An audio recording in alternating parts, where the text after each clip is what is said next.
Good morning. So I had a request from a teacher friend of mine for some insight on coding in the grade 3 and the grade 4 curriculum, and so or the Ontario math curriculum, and so I thought I would dive into it a little bit just to help out with that.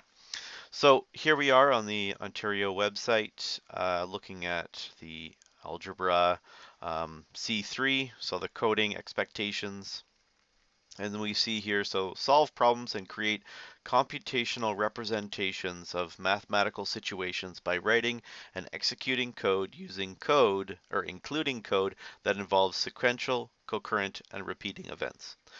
And then that's point one, and then point two is read an existing code, existing code, including code that involves sequential, concurrent, and repeating events, and describe how the changes affect the outcome. And so these teacher supports have a little bit of a note to be able to help you with it, and for both of them. Now, the one thing to remember, and if we go over to our grade 4, so this is our grade 4 expectations, pretty similar to grade 3, sequential, concurrent, repeating, and then they added these nested events in there as well. And so if we just look at the two of them, or might as well look at grade 5 as well. What's the difference between them in terms of the coding expectations? So just a grade comparison. The only difference is we have the nested events added on, and here we have conditional statements and control structures. And so a little bit different in the wording, but again, sort of like you're just building on going from grade 3, grade 4, grade 5, and then all the way up at 6, 7, 8, 9. And then the point one is all about solving problems and creating computational representations or writing code or creating code, whereas the point two expectations are all about reading existing code and sort of playing with it, exploring with it, see what happens, see what changes we can make to it. And I like to, so looking at coding is all great, but then it's like, well, so how do I do this with my students? And so what I like to do is also look at maybe another type of expectation. And so here we've got data. That's strand D, or strand E is spatial sense, strand F is financial literacy. And so looking at one of these other ones, these other strands, to then say, okay, well, how could I implement a coding expectation and a measurement expectation as well? And so maybe I can code a project to compare, measure, and determine measurements in various contexts. So that's an opportunity. We can also talk about financial literacy, and so looking at, if we were to compare grades, so payments, so estimate and calculate the cost of transactions involving multiple items priced in whole dollar amounts, not including sales tax, and amount of change needed when payment is made in cash using mental math. And so here is, an opportunity that you could um, invite your students to write a program that will do that. Or here we can talk about spending, and so they can create a little program that will have a little bit of a budget sort of thing. And so these sort of things we can do within various coding platforms. One of the coding platforms that I like to enjoy is, and I think it's very nice for getting kids started, getting students started with coding, if they have obviously the device available. This is Scratch 3.0, so it does work on iPads, Chromebooks, um, laptops, regular desktops. It does have downloading options for them if they don't have the bandwidth to be able to complete things online. And so it is a nice getting started. There's lots of resources out there to get their Scratch Journey kick-started, and I can link those in the description below. And then the idea now is, okay, well, how do I create a project, or what can we sort of do with this? And so we can think about, well, let's think about the two things here, right? So we've got our curriculum expectations, so sequential, concurrent, and repeating events. And then maybe if we wanted to jump into something like this one, wholesale items and estimating how much it would cost. And so I don't know if I have enough time to sort of demonstrate that, but I can sort of show you ballpark what it might represent here. So the idea of what a concurrent or sequential event is, and so a sequence is just blocks happening one after the other. And so here, if we were to say, you know, an event to kickstart this, and you'll see there's all these are different colors. And so we can say, you know, welcome to my store. Oops. I'm just going to make this nice and big for you so you can follow along if you wanted to. And then, you know, what would you like to buy? And then here we can add another sprite, and so maybe they're going to buy some food. I don't know, I'm at the grocery store, and they want a donut. And then we want, I'll just do two examples here. Tacos. Who doesn't like a taco? And so we can say that, you know, if I press the green flag now, it says, welcome to my store. What would you like to buy? And then I can maybe click on a donut and make that, you know, there's a way of representing some math in here with, you know, how much did you spend approximately, right? Or maybe you start off with $5. Let's say that. So you start with, let's say $20.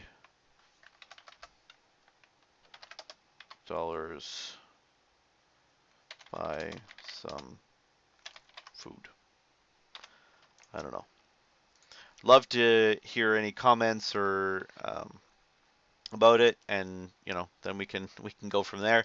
So when this sprite is clicked, and so that means like I can click on it to determine something, and so maybe I'm gonna need a way of like storing how many times I've clicked it, storing how much money I have left over, these sort of things. And so I'm going to need a variable here. And so maybe my variable can be my, you know, total, and then maybe one will be my donut, and then one could be my tacos, sort of thing. And so if I can just bring this over here to the number of donuts and the number of tacos. And then when I click on it, I change donuts by 1. So if I click on it, there we are. And then I can just drag and drop this code onto the taco, and then just change my taco to taco. Great. And then I could maybe have a button over here that would be my sort of like I'm done. I'm gonna buy something. This button's a nice one. So this will be my buy button. So if I go over to costumes, I should have maybe planned this out as opposed to just doing it on the fly here, but I think it's good enough, right?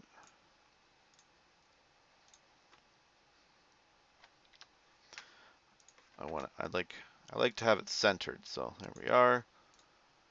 I don't know if I like purple. So you can change that. There you go.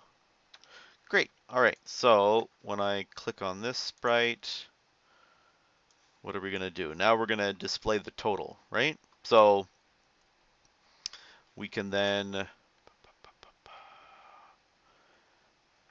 have this display the total amount that it will cost, and then you have to do some mental math to figure it out. Yeah, so let's do that. So your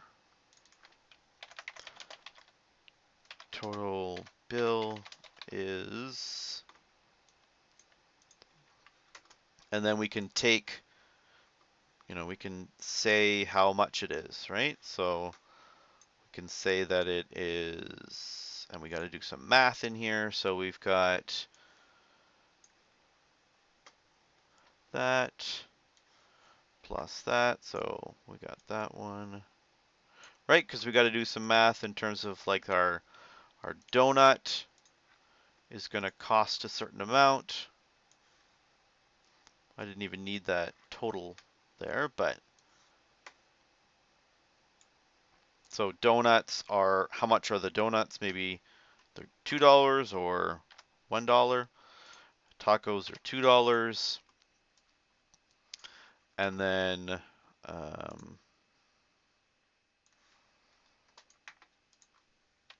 how much money do you have left?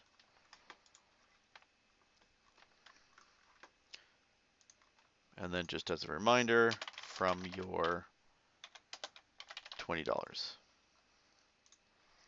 Okay. And then, the next level could be having them asking a question, making it a little more interactive. And then they have to do some math. And that's where you can get into some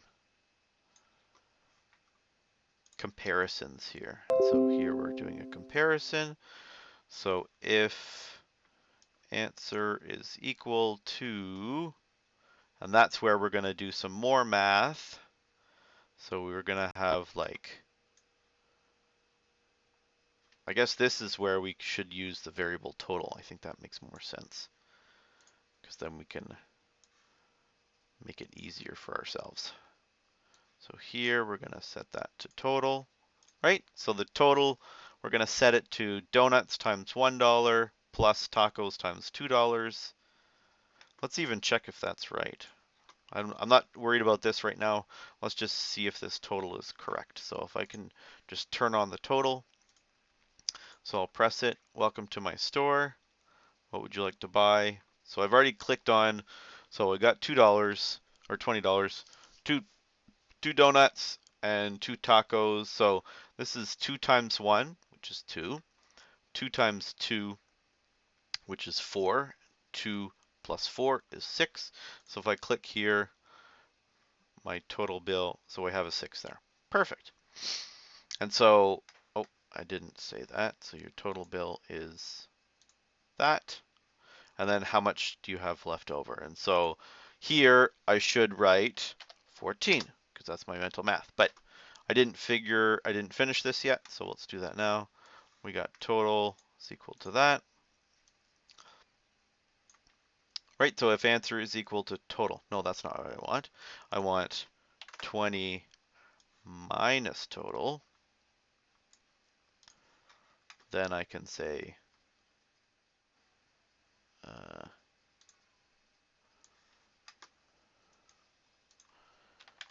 great job. All right, so let's, oh, there's one thing I noticed, and maybe you noticed too, but the donuts, I need to reset them when I press the beginning. I'm starting with 2 and 2. And so what you need to do is go and tell those to become 0. So I like to do that at the beginning of my project. So we're going to set our donuts to 0. Oops. And my tacos to 0. And I might as well also set the total to 0. It's always nice to refresh all those. So let's see what happens. So we got total, donuts, and tacos. What would you like to buy? And you start with $20. So I'm going to have 3 tacos, 4 tacos, and 2 donuts. I'm being a glutton. And so here we are. So 4 And maybe we can put like a little note here that these are $2 and these are $1, but again, I just sort of threw this together. Click on it. So your total bill is $10. And so how much money do you have left? So $10. Great, good job. And there we are. So small little program. It's not too complicated in terms of getting the setup. But again, we need to have a little bit of a base to support our students with that. And so again, I'll link some resources in the bottom to get you started with some coding activities. And feel free to follow some of the other activities that I've created over the years that I've created with Scratch, or some of the tutorials that I also have here. And so I'm excited to support you. I'm just going to add in here that we're now $1. That looks good, right? And then taco, $2. Great. And then again, like I would be excited for you and your students to take this project and remix it. And so that's the point two of the expectation, is they can go in there, add another food object. They can make the donuts more expensive or less expensive, change the price of the tacos, and then sort of estimate what's going to go on and those sort of things. And then one other project that I wanted to share with you that might be interesting, and again, it's sort of touching on the probability data management streams. Data, and I can't remember exactly if it was 3 or 4. Probability, yeah. So likelihood events will happen and make predictions. And so this project here that I have is a rock, paper, scissors simulation project. Once it loads, I can step through it. And so here, I've got little instructions on the right-hand side here. So check out this rock, paper, scissors simulation. So you use the blue button as a single random throw. I mean, throw as in like you're playing rock, paper, or scissors. That's it, just one.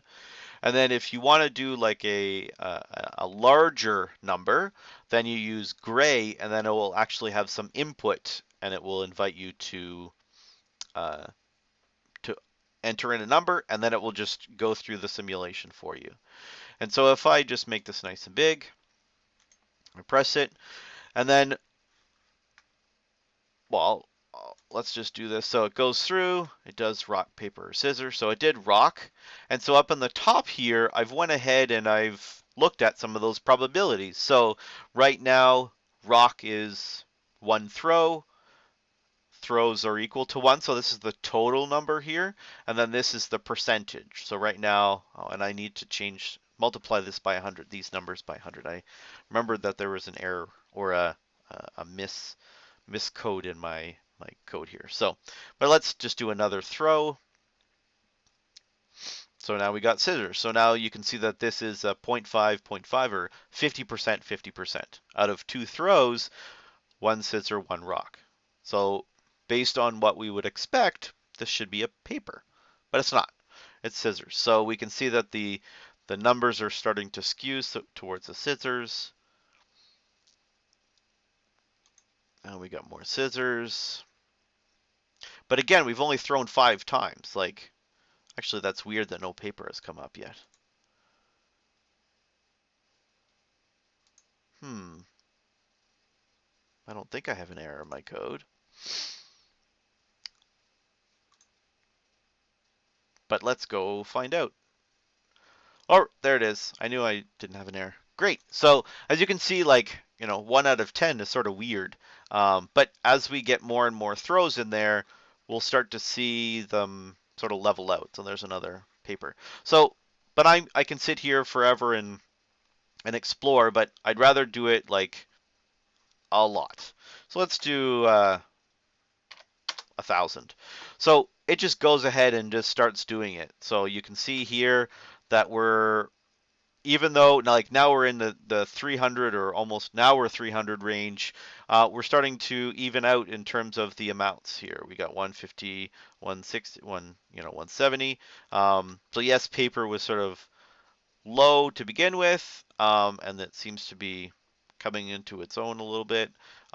These two are sort of up there, but this one's starting to come along. So then the percentages, one would imagine that these are going to be 33%, and you can see that in the end that, this one's a little bit more. Paper sort of caught up and beat rock. But yeah, after 1,012 throws, we can see that, we've got somewhat of an equal distribution here. And so once you, sort of explore with it, then, the fun thing is to have the students go in and check it out. And so the cool thing is, or what I think is cool, is I have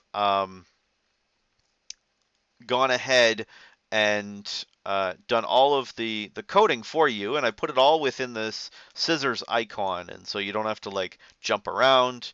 But there it is. And actually, pick is this one, so that's just doing the single one, and then here is the big number, so when you do the gray button here. So I can just dive into this a little bit, and so here what it does is it has a little bit of a wait time if you want to.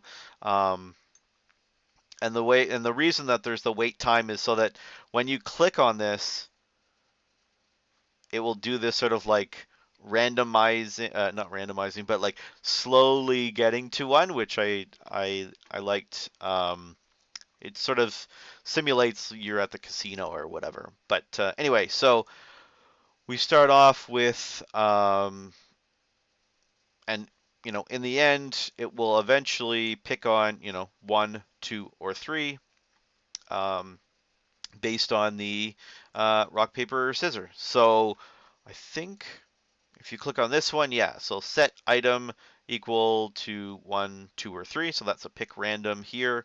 And then in the end, it will pick it here. So this little part right here will do that little animation at the beginning.